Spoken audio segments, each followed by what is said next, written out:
আসসালামু আলাইকুম গাইস, কেমন আছেন? আলহামদুলিল্লাহ ভালো আছি। আপনাদের সাথে একটু রান্না করতেছি। এখানে কড়াইয়ের মধ্যে আমি মুরগি পাক করবো, দেশি মুরগি। পেঁয়াজ বাটা দিয়ে দিয়েছি 2 টেবিল চামচ, 7 চামচ দিয়ে। এখন আমি মশলাগুলো একটু কষায় নেবো ভালো করে। এখন পেঁয়াজটাকে ভালো করে কষায় নিতে হবে। আদা বাটা 4 চামচ, আদা চামচ। রসুন বাটা 4 চামচ, আদা চামচ। জিরা বাটা 4 চামচ, আদা চামচ। পরিমাণ মতো লবণ, মরিচের গুঁড়া 4 চামচ, 1 টেবিল চামচ। হলুদের গুঁড়া 4 চামচ, আদা চামচ। আমি সব মশলা দিয়ে দিয়েছি।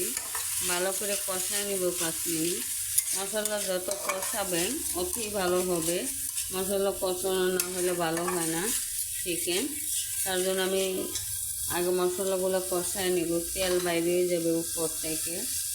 দেখেন, আমি গরম মশলা গুঁড়াটা বাটাটা দিব, আমি আস্তা দিব না। আমরা আস্তা গরম মশলা খাই না, তার জন্য আস্তা দিব না। আমি একটু পানি অ্যাড করে দেব এখানে মশলাটা কষার জন্য।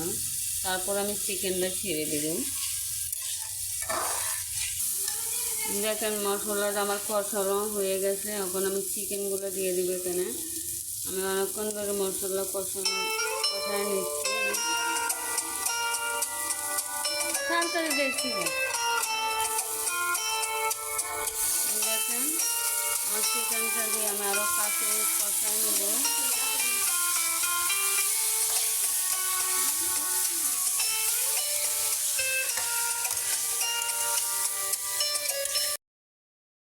মশলা কষানো, আমার মুরগিটা কষানো হয়ে গেছে। অনেকক্ষণ করে আমি কষানো হয়েছে। এখন আমি পানি অ্যাড করে দেবো এখানে। দেখেন আমি 2টা আলু দিয়ে দিয়েছি। আজকে মশলাটা বেশি পড়ে গেছে, তার জন্য আমি 2টা আলু দিয়ে দিয়েছি। আমি এখন পানি অ্যাড করে দিব। 10 মিনিটের জন্য ঢাকনা দিয়ে আমি রেখে দিব।